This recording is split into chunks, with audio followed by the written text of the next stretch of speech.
Hey everybody, welcome to the Meeple Mentor YouTube channel and the podcast called Mentor Minutes. And of course, we have the video version on YouTube if you're watching there. And if you didn't know, we also stream the audio to wherever you can listen to podcasts. I'm Jared. And I'm Jay. And so today we're going to be talking about a top 10 list. We've each come up with our own picks for games that we have not discussed with each other yet. But the list is, of course, top 10 drafting games. Yes. I think originally we were going to do card drafting games, but then we decided to throw in wanted to open it up a little bit more. games. Well, and you know, the drafting is a really like a wide mechanism in games. So I've got a couple sort of lead-in things I'll discuss too, as far as the way I did my picks. I think what happened was he was breaking the rules and was like, "Oh, I want this drafting game." I never do that. Maybe we should just revise the name of this list. Well, because originally I was saying going to say card drafting, and then I thought, you know, there's so many great games where you're not just drafting cards. So when I started to open that up, I just thought, oh yeah, just keep it at drafting, and then we'll put together some guidelines around. So I had nearly made my list complete by the time he revised the name of this. So you'll find that my list is mostly card drafting. But I would say mine is mostly card drafting as well. Which confirms my suspicions that he wanted to break the rules with one or two games. Not true. Yeah. No. We'll get into it and you'll see why I chose what I did. I like your shirt, by the way. Thank you. This is another Mr. Meeple shirt that he's donated to Meeple Mentor. And the one I'm wearing is actually Mr. Meeple as well. Mine has a cool Viking theme and it says roll dice, so I love it. Mine's just like this Andy Warhol type of picture of like a grid of various colors of meeples and backgrounds and stuff. So Mr. Meeple makes some great stuff. Go check it out. It's cool, man. We also have some, at least I do, I have some honorable mentions. I do. I have some honorable mentions, and I also have some examples of games that are drafting games, but there's a specific reason I didn't include them on my list. So I'll be interested to hear why. So I'll give you my criteria in a second once we kick off. And we also recently attended a convention, which is awesome. The first one in our state in North Carolina that I was aware of since COVID. Post-COVID. It's called Recon. Right. And it was in Kernersville.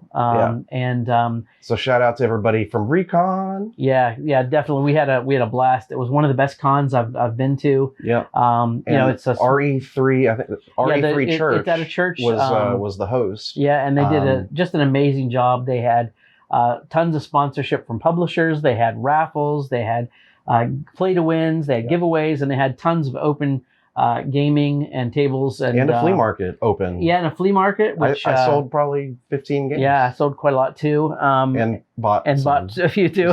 Thankfully, I bought less than I brought, so I'm happy about that. But thankfully, because we were riding in the car together with another friend, and we had so many boxes and things of games. I was like, if we don't sell some, we're in trouble. Yeah, we barely fit everything on the way down, but it was pretty good on the way back. But yeah, Recon, you guys did an amazing job. So, and I also found out that from the Dice Tower, Roy Cannaday used to frequent that church. That's right. Before he moved down, he was one of the organizers, I think. They're going to have another Recon event this year, I believe. So they're trying to do two a year or so. Roy, hit us up, man. We need to get together. That's right. And definitely go on the website, check it out. I think they have a Facebook group. I heard they're going to want to do another one here this year. They are going to do another one this year. I can't remember when, but they may continue to increase it because they also do a lot of fundraising for charity as part of the event. A lot of the money that they raise, I think almost exclusively, goes to this Belarus to help Belarus children in the U.S. to get medical care. So it's just an awesome event all around. So we had a blast. It was awesome. Yeah. But that's not what we want to talk about. We want to talk about we'll get board games. Board games. So let me lead off with what my opinions of how I form my list. Okay. Well, let me hear it. So if you look up drafting, it's really broad because it's really just sort of all the players selecting from different available actions. So deck building, when you have a bunch of cards that you can buy and add to your deck, is considered drafting. That's a because stretch. that's what I thought too.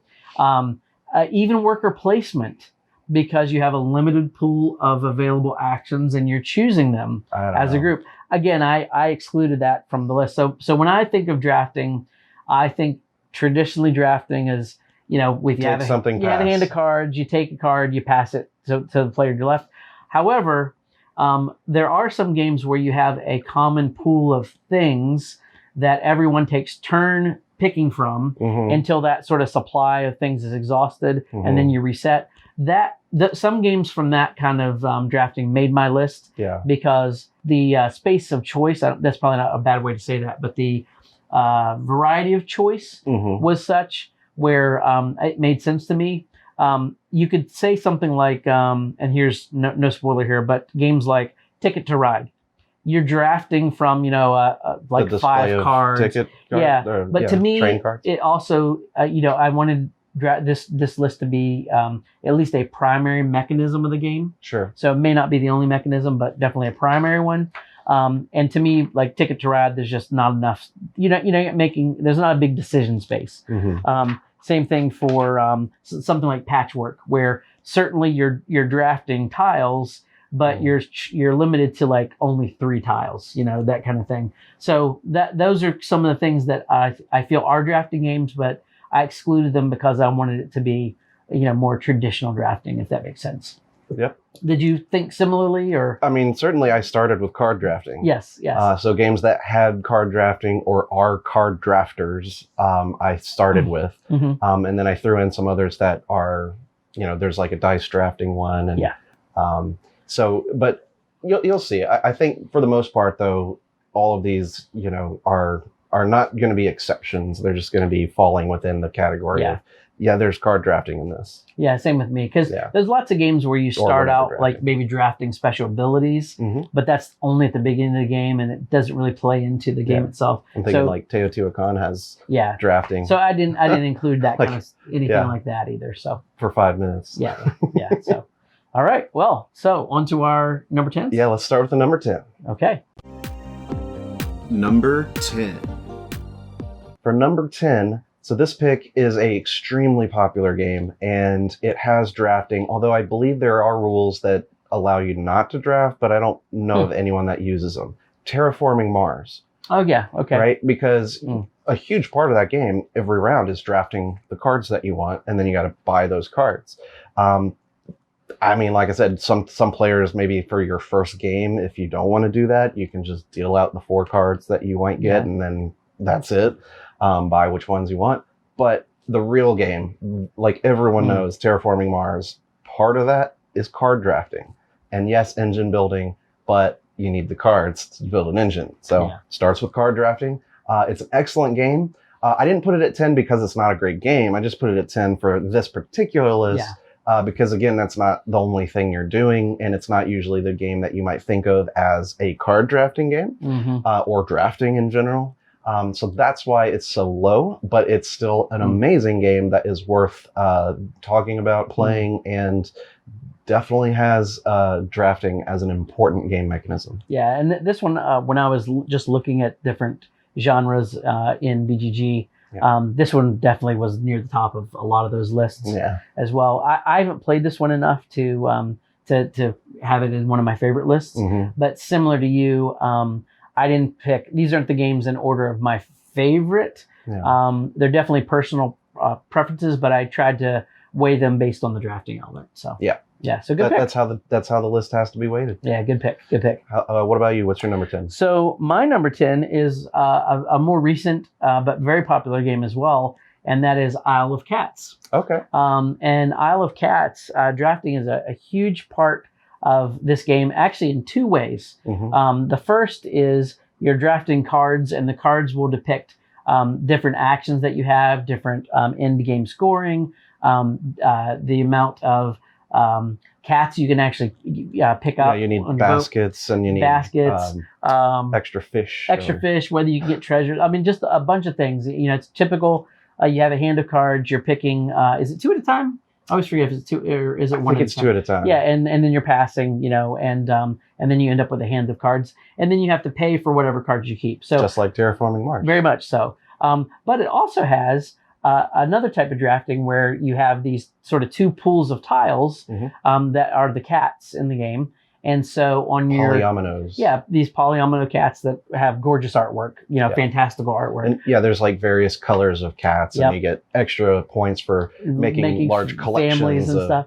Of the same color cats. But on your turn, you're also picking between two different pools of these cats. So you're also drafting tiles, and there's typically, I think it's the number of tiles on each side plus number of players plus one or something. Times two. Yeah. So you have a good selection that starts to diminish as you take more turns. So this was a game that had drafting kind of in two places. That's a good and pick. Also one of my favorite games that has both drafting and tile placement. So it's a really good game. Cats. Isle of Cats. Not I Love Cats, but Isle and it's of actually Cats. the Isle of Cats, but Isle of Cats is I've got it on the that was a missed opportunity, but it sounds like I Love Cats. And but anyway, that's my number 10. Excellent. Number 9. So my number 9 is actually a racing game. What? Yeah, it's a racing game, but the way that it's that you actually determine how you race is based on card drafting, and this is a game called Gravwell. You told me about this. Yeah, so the game itself is it's a spiral board, and everybody starts in the middle at this black hole essentially, and you're actually racing spaceships, and the cards you play will It'd be weird if they were racing tricycles. It would be in space, although that would be a pretty awesome game. Tricycles in space, copyrighted. So the cards that you use are either like repulsion or propulsion. So you're either moving away from other ships or being pulled towards them. And so it has a really clever card play in how you sort of catch up to people and leapfrog them and things like that as you're racing to escape the black hole. But the primary mechanism of how you choose those cards is drafting. And I really like how they do it, because what you do is you set down a grid of cards, but on top of each card, you have one face up and one face down. So as you're taking turns, you're always selecting 2 cards, and then the next player selects 2. So you always know one of the cards you're going to get, but the other one is a mystery. That's cool. As to what you're going to get. So at the end of the day, half the cards you have are ones that you picked, and the other half are ones that you just have to utilize during the race. So really clever way of doing it. You draft every single round, and it's also one of my favorite racing games. It's really unique. So that's Gravwell, or I think it's actually called Gravwell, like Escape from the Ninth Dimension or something like that. Maybe. Yeah. But but it is card drafting, and it's a great one. So it made my number 9. Very cool. I also picked a sci-fi game for my number 9. Okay. It is a dice drafting type game called Pulsar 2849. Oh yeah. That's a good game. This is a great little game about like putting quasars and things into space. Yeah.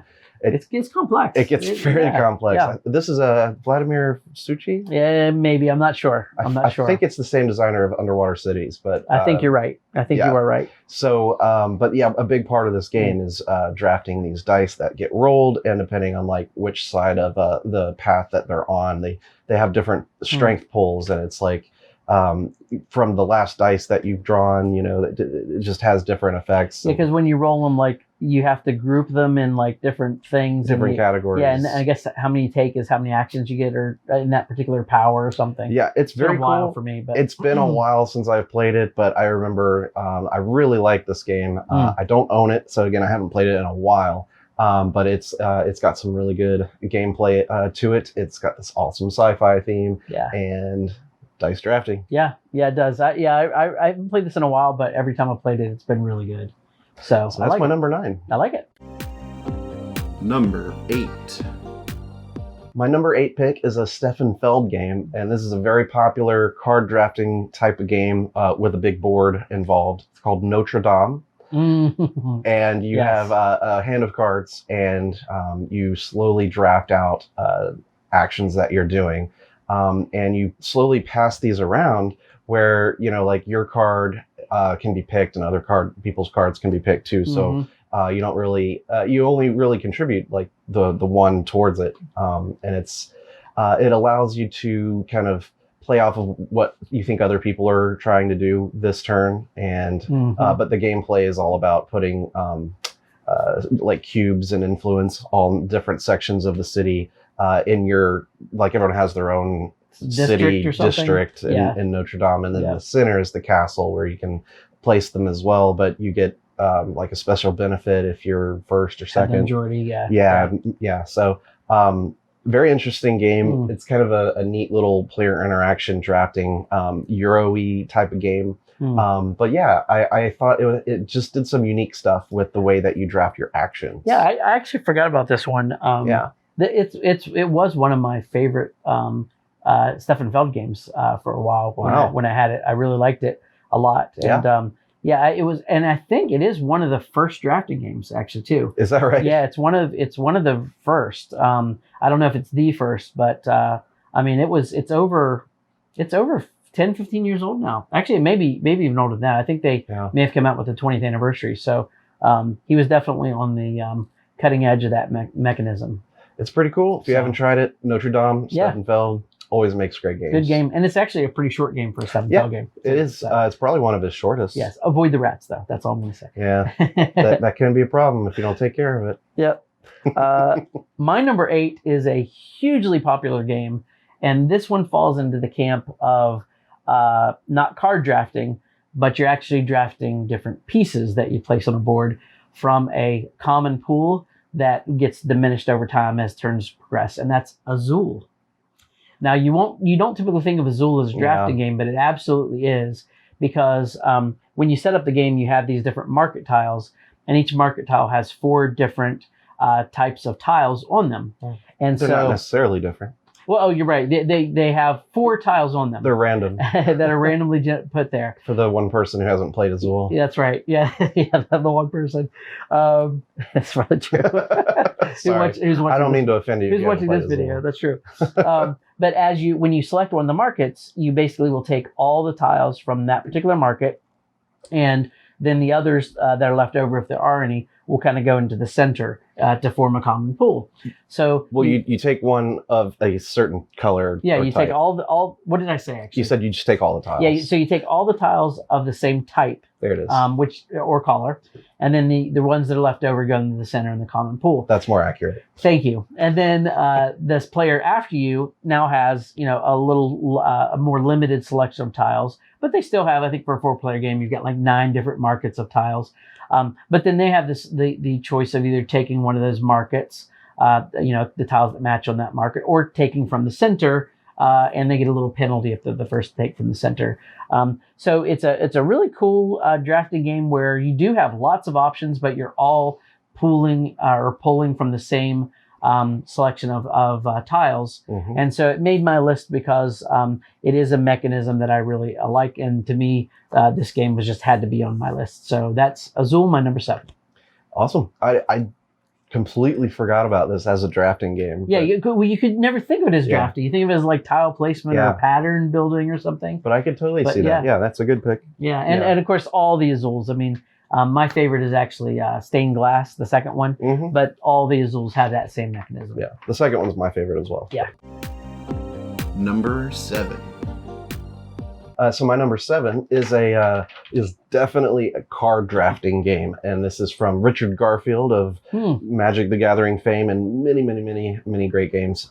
Carnival of Monsters. I've not played this one. Yeah, no, this is a really interesting card drafting game, and every turn, and it's simultaneous, because every turn when you draft something, you're playing it, and you're either playing it to build or to save for later and whatnot. And you have to like acquire a certain number of cages so that you can trap monsters, and it's really cool. You're building a collection of monsters to show off at your carnival. Everyone's doing this simultaneously, and the cards are either monsters or habitats, and so you have to have the land type, for certain monsters that you want to obtain. So like if the monster has a level 3 rating for the dreamscape, then you have to have at least like a level 3 total, added together of your dreamscape cards played already. Interesting. So you have to start out getting, and then sometimes like specializing in certain land types. And then, if you see other players are trying to get a specific type, then you might be in trouble that round, because every round there is a gold card that basically gives you extra points for drafting certain types of monsters that round. So sometimes it benefits you, sometimes it doesn't, as far as what you've already started doing. But it's a really cool, really well done card drafting game, and it doesn't play very long. Like 30, 40 minutes. It's really fun. So this has not been on my radar. Yeah. And I love a lot of Richard Garfield games, and I love drafting games. So and if I'm gonna have to check this out. If you have it, or if you're interested in it, on the YouTube channel, I did do a tutorial for it, so you can check that out. Bonus. There you go. All right. Ding. Cool. Very cool. Very cool. And that's Carnival of Monsters. Yeah. Okay. Very cool. All right. So my number 7 is a game that a lot of people have compared to Azul, but I actually like it better, and that's Sagrada. Yeah. And this is a dice drafting game. It's very similar as far as you have a common pool of dice that everybody's pulling dice from, but it does a snake draft, which is interesting because in a snake draft, you pull, in this case, you pull one dice, and then the next person pulls, and you go around until the last person has a dice to pull, and then they do it again, and then that last person gets to pull again, and it goes backwards. Yeah. So if you're first, you get the first choice, but you're also you get the last choice, and if you're last, you get 2 dice in a row.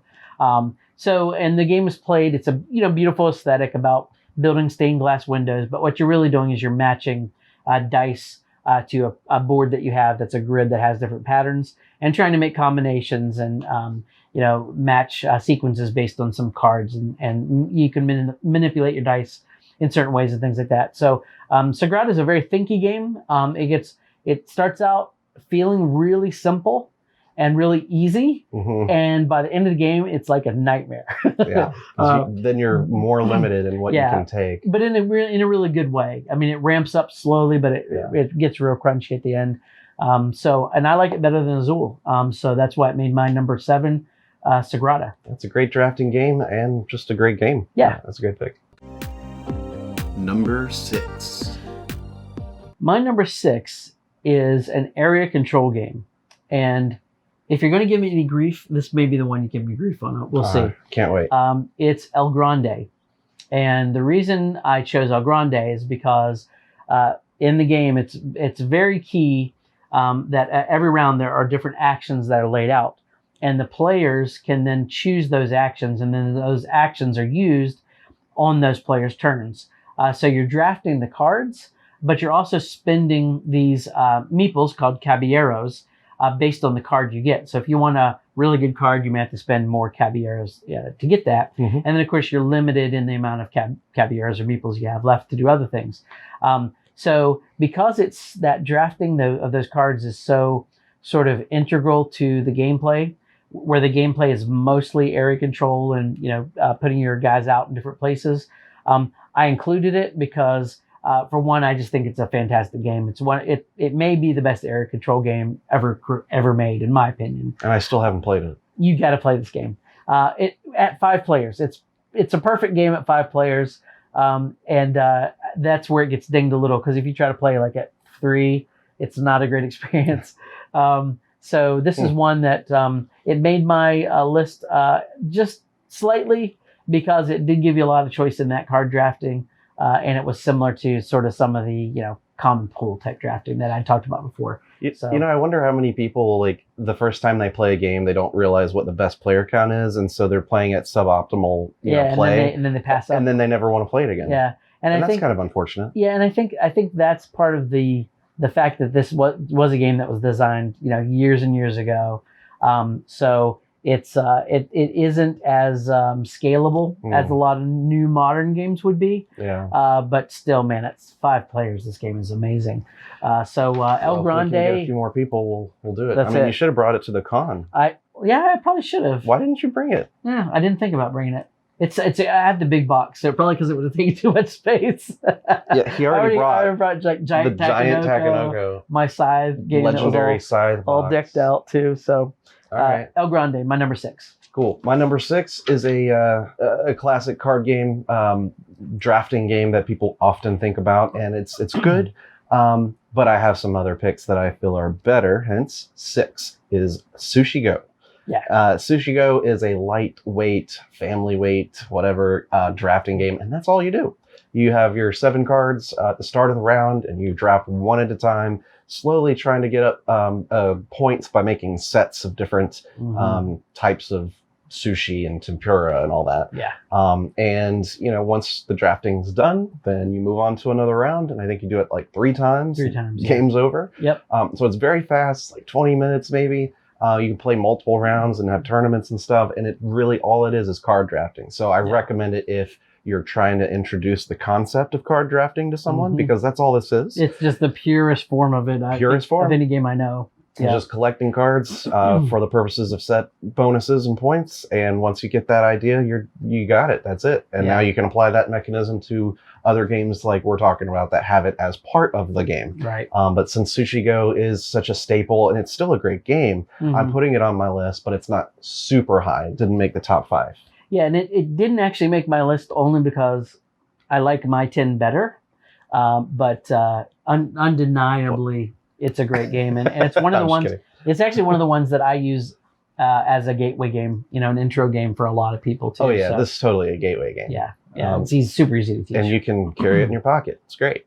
You can, and I recommend. We've said this before, but I definitely recommend Sushi Go Party. Right. If you're going to get a version, because it plays more players and it has a lot more variety too. And that's awesome. Number 5. My number 5 pick is a game that recently came out. And if you haven't played it or heard of it, that's because it's fairly new. It's called Hadara. And it's a really cool drafting game where you get to pick cards from this board. And as you take these cards, you're also kind of building up these resource engines along the way. And it's a lot of fun. There's a lot of ways to score points in this. And again, it doesn't overstay its welcome at all. It plays pretty quickly. And it's just a blast to play. The artwork's there. It's amazing. It looks really nice. Very good design. Just nice production game. Hadara, if you get a chance to pick it up and you're looking for something that you can play with 3 to 5, I think it is, that is probably best for that. Yeah. With that drafting involved, it's excellent. I mean, it's like a crunchy filler. That's the way. Because it's short enough, but it gives you a lot of satisfying. Enough strategy and depth to it that you're really still thinking about what you need to do, but it's never something that you're gonna analyze too much and worry. It doesn't. Doesn't have that neat. It has this sort of mechanism where, depending on turn order, you have to select certain things, but as this sort of wheel turns around, you end up using all the actions. It's neat how it works. This little wheel kind of determines where you start having to draft from. Yeah. And then from there you go around. And so every turn, you're having to start in a different position. That's right. So you're always going to take all the actions, but it'll always be sort of starting in a different place. So I thought that was really clever how they did that. It's just really neat how they put all this together in a tight little, system. And card drafting is the main thing. So yeah, good pick. I like that game.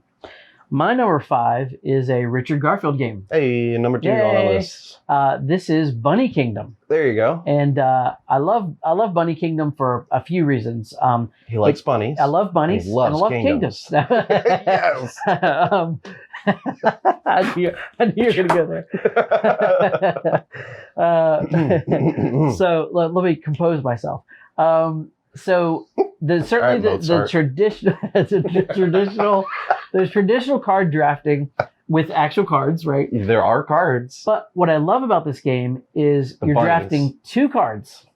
Okay, before you turn it, you're drafting 2 cards, and you immediately play those 2 cards. Yeah. So a lot of drafting games, you're picking the cards, you're passing them around, you're picking more cards, passing, and then everybody has a full hand of cards, and then they start taking actions.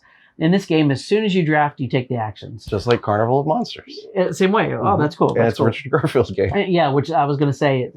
When you said that, I was like, oh, that's like Bunny Kingdom. Right. And the other part of the game I love is sort of it's like an area control, sort of almost a connection building game where it's got a little bit of King Domino to it, I think.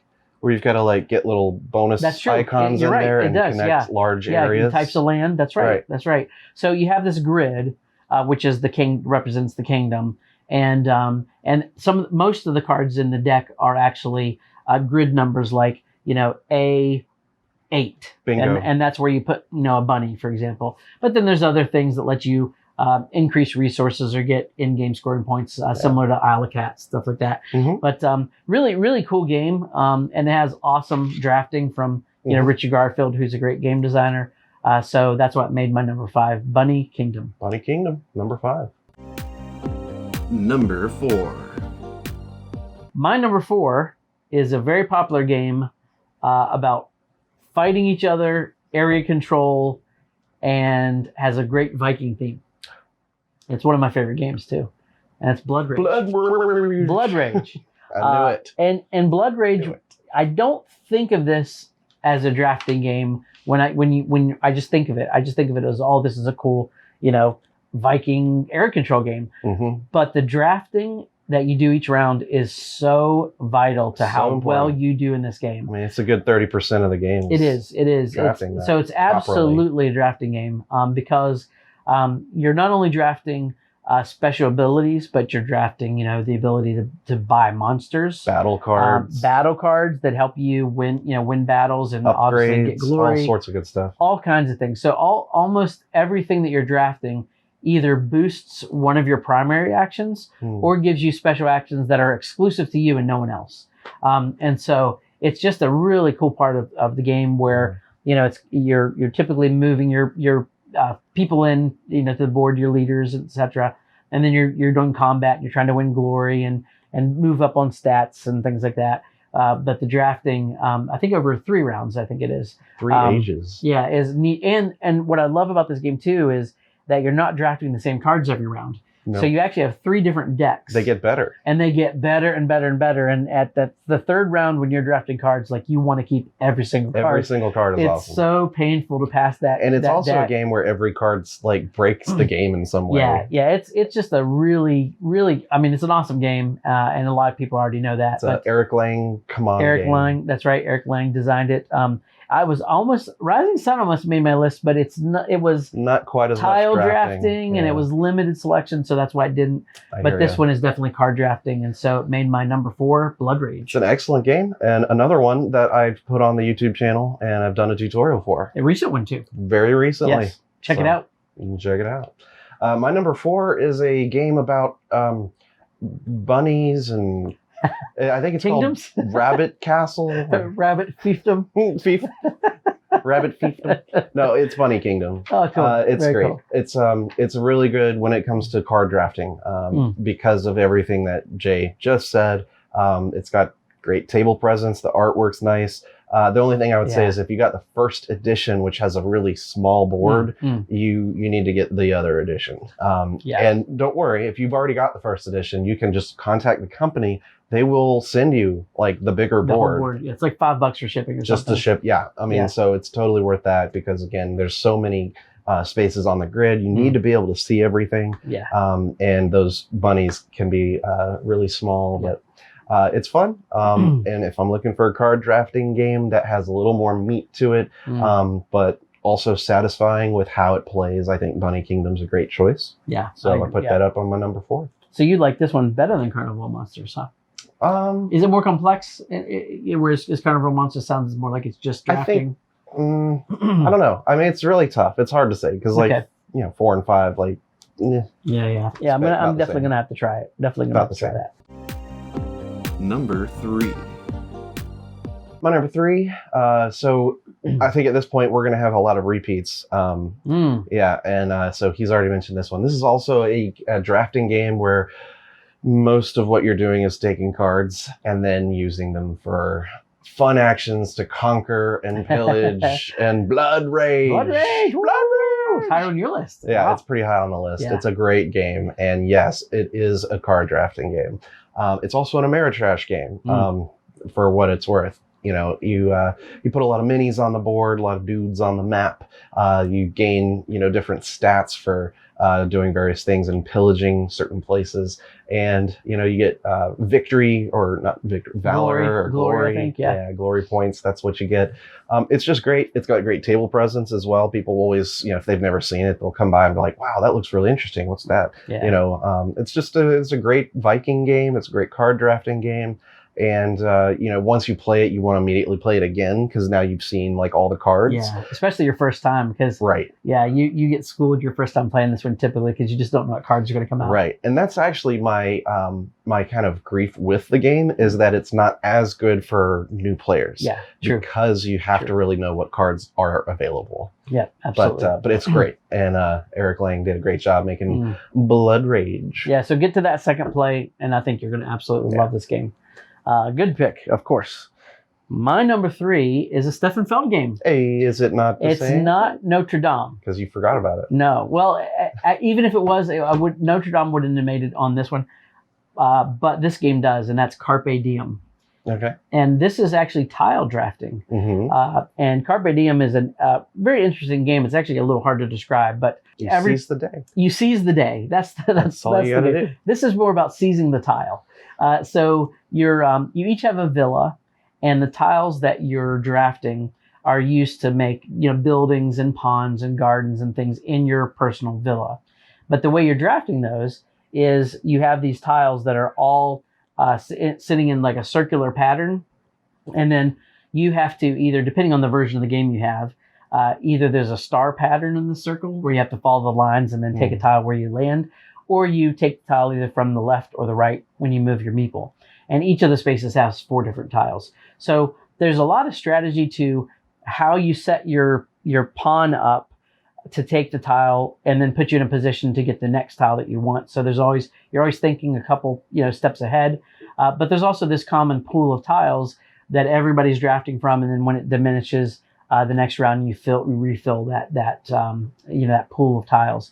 So it combines drafting with some really cool tile placement mechanisms, and it also has a really unique scoring system that I won't get into here, but definitely Carpe Diem is a game that I think is family weight enough that you could actually play it with newer players, and for Stefan Feld, that's pretty rare. Yeah. So I highly recommend Carpe Diem, my number 3. Excellent. Yeah, I'm not going to fight you on that. Number 2. Number 2 is a game that I think probably deserves to be on a hidden gems list. And I think if I had thought of this one, it would have been on my hidden gems list that we did a while back. And that's a game called Medieval Academy. And if you told me Richard Garfield designed this, I would believe you, because it plays very much like the style of drafting game that he designs.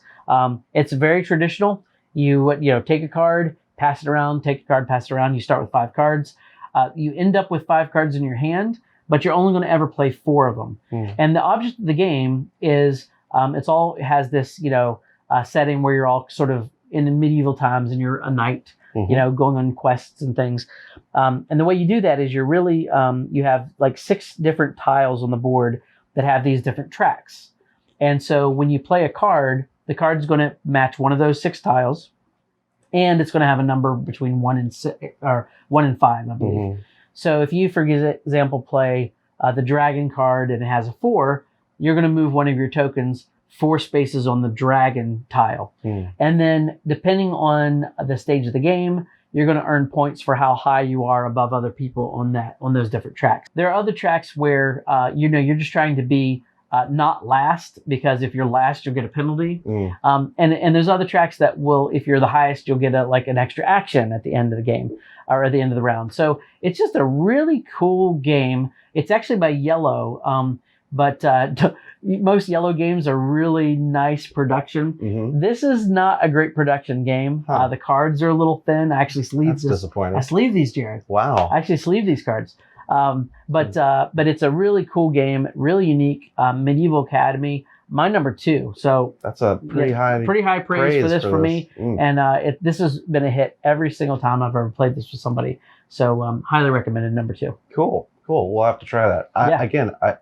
He says all these games I've never played. It's true. We need to spend more time together. I don't know what's going on. My number 2 pick is a game that we've already mentioned on this list, and it's it's about card drafting things, always important, but also drafting tiles, like Jay was mentioning. This is Isle of Cats. Isle of Cats. It's so good. This is the game that I thought of when we initially thought of this topic. Yeah. One of the first ones I thought of too. This is a really solid game overall, and its main mechanisms are both drafting.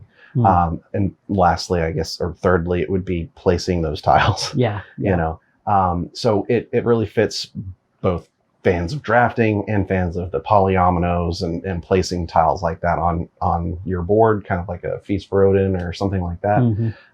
It's a really nice looking game. It's fun. It's it's appropriate for a family. It has a cool box lid that you can put your actual cat in. It's true. If you take the lid off, there's actually like a little target, and it says this like is place reserved cat here or something. Reserved for the table cat. It's really cute. It's a really cute game. So it's a great game. Yeah. And so as far as drafting games go, this is high on my list. Yeah, it's really good. And this is one where every time I play it, I like it more. So I played it. You actually taught me this game. The first time we played it 2-player, then I played it again with my family, and then we actually played this at Recon as well. At the convention, and that was my favorite play of it so far. So this keeps getting better for me. Yeah, it's just a great game overall. Yeah, so. Good pick. I love cats. Honorable mentions. So talking about our honorable mentions, I think one he already said, which didn't make my list either, which is Rising Sun, simply because it's less of a drafting game and more of a war combat type of thing. And it's very similar to Blood Rage. And Blood Rage is very much a card drafting game. But Rising Sun, also by Eric Lang and sort of its spiritual successor, I just felt, although it's a really good game, didn't quite fit enough of the drafting requirement. Yeah. That was sort of my thinking on that one too, because in the list, I certainly love that game a lot. Yeah. But drafting wasn't a main mechanism really for me. Yeah. So my honorable mention is one that you had on your list. That was Sushi Go Party. Okay. I mean, it deserves to be on the list. It's just one that I like these other 10 better, just because I've kind of moved on to, liking a little more complexity in my games. But again, just a great game, and one that it's going to be interesting because this is Antoine Balza, and he's got a really famous drafting game. So we'll see if that ends up making it on one of our lists. I also put another sort of newer game, maybe like 2 years old, Bargain Quest. This was I haven't played this one. Yeah, this was a Kickstarter that came out a while back. I was one of the backers, and basically it's through card drafting. You're collecting items to sell to various adventurers and helping certain adventurers conquer the monster that round. Okay. And it's really interesting type of gameplay. They come out, like the adventurers come out, and they've got a certain amount of money to spend, and so you have to attract them to your store. But they can't buy the item that you put in the storefront. Like they only buy stuff from your hand. So it's like if you put the expensive stuff out there or the nice stuff, you can't sell it, but you can certainly attract more people. Or it's like first pick kind of thing. This is one I've been wanting to play. It's really solid. It's a really good game overall. I just felt it just narrowly didn't make my top 10. Okay, and just a correction. Sushi Go Party is actually a Phil Walker Harding game, not a Antoine Balza. But my next honorable mention is Antoine Balza. Hence why you're so confused. And that's why I got confused. And that's Draftosaurus. Draftosaurus. This is a great little filler game that has a neat way of drafting. You actually have these little dinosaur wooden meeples, and you grab I think it's like 7 from a bag randomly in your hand. You pick one of the dinosaurs, and then you pass your hand of dinosaurs to the next person. Nice. And they pick a dinosaur, and you're putting them in your little dinosaur park.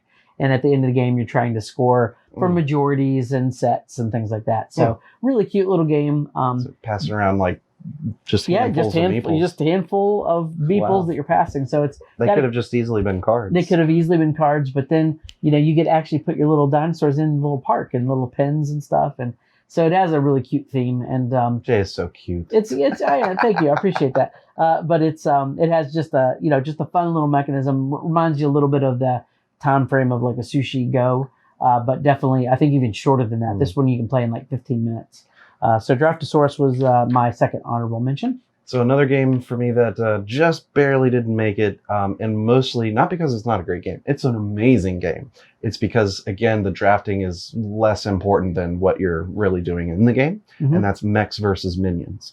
Every round, drafting. You're right. Every round you start by drafting cards. Now, it's a cooperative game, so it it's less important Mhm. about drafting because in a sense you're always working together Right. to make sure everyone gets the right cards that they want. That's right. That's right. So that's why I feel like it doesn't really think, Huh. you don't really think of it as a drafting game. Yeah, it didn't even cross my mind. And that's that's actually a good pick too. But I like it is an amazing game, and, Yeah. and certainly it Yeah. does involve drafting cards. Yeah, and I agree with the reasoning behind why you Yeah. leave it off the game. There's List. plenty others that have it more in your face. Yeah. Yeah. As a central mechanism or important mechanism, but I just couldn't quite make it to this list. Yeah.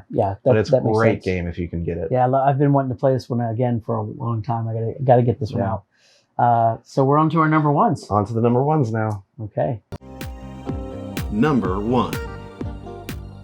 Are we going to have an overlap That's a good anywhere? question. Let's see. I will say, since I'm going first on this, and I don't know what yours is, mine is unique. It's not been said yet. Okay, I have a Okay. suspicion that I might know what this game is. Okay.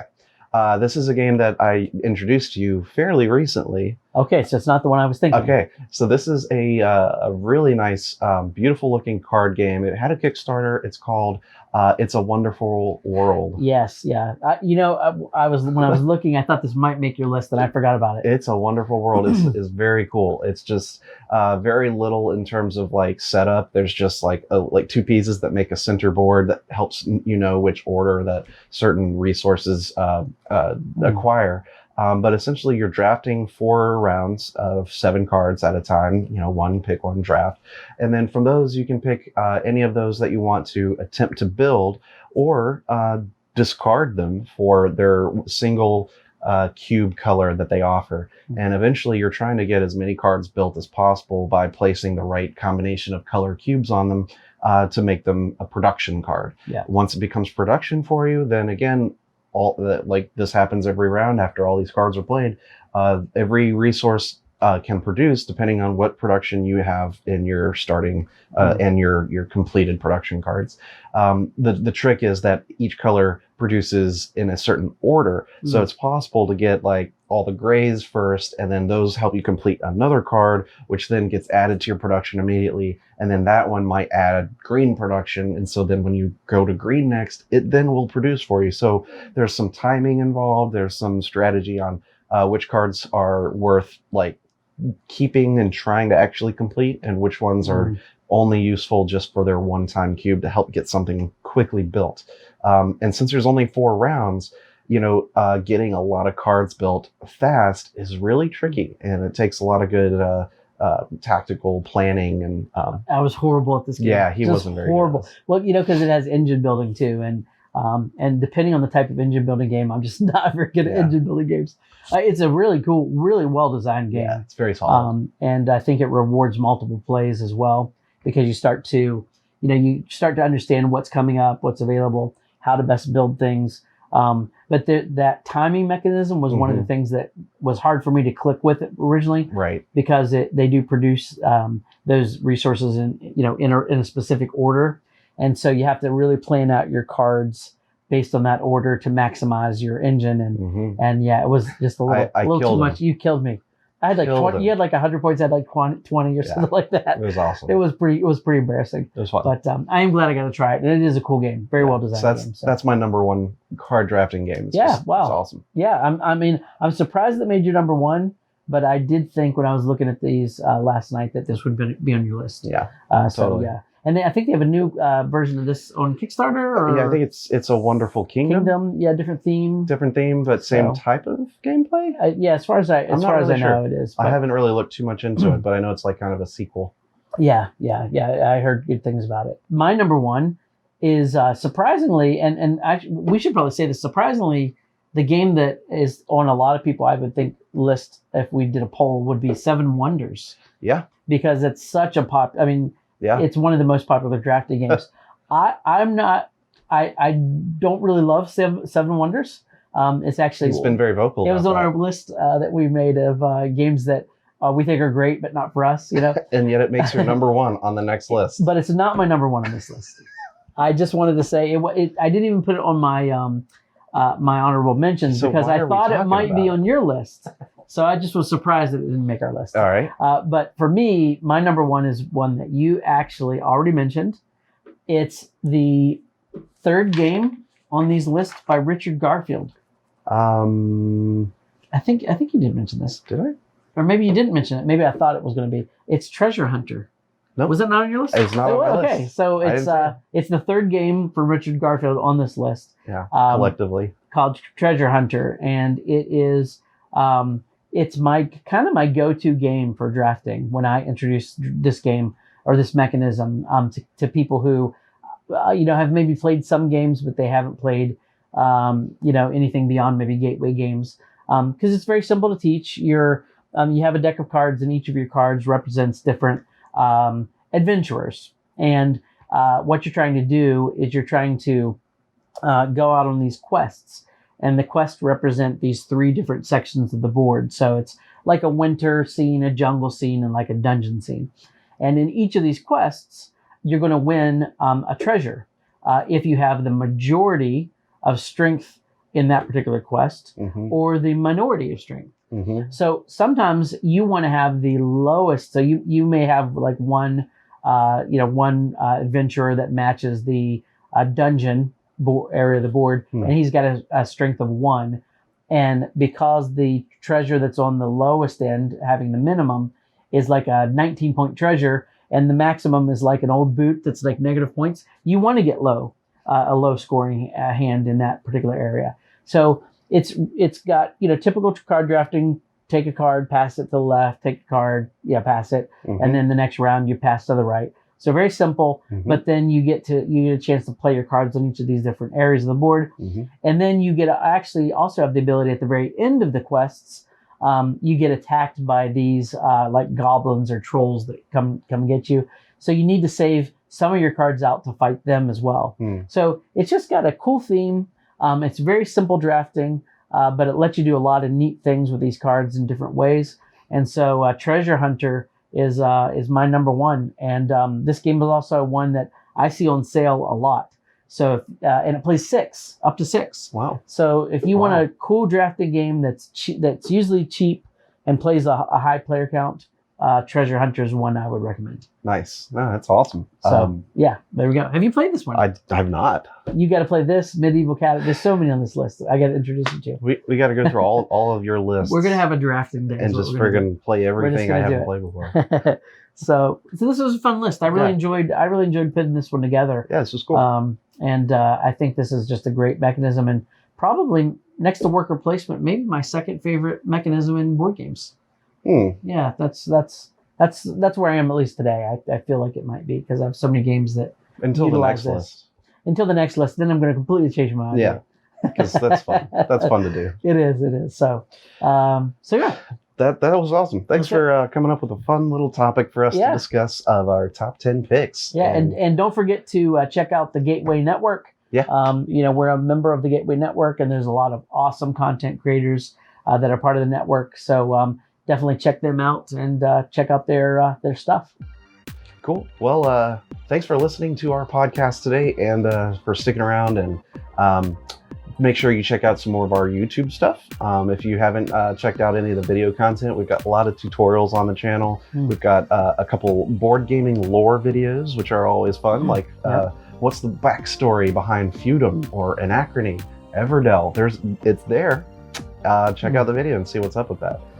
We've got unboxings and, of course, news videos. So, there's a lot of good stuff. So stick around. I hope you guys subscribe. And, hey, thanks for listening. Thanks for watching. Like, comment, all that good stuff. We try to respond to everybody that we can. Yeah. And, for Mentor Minutes, I've been Jared. And I've been Jay.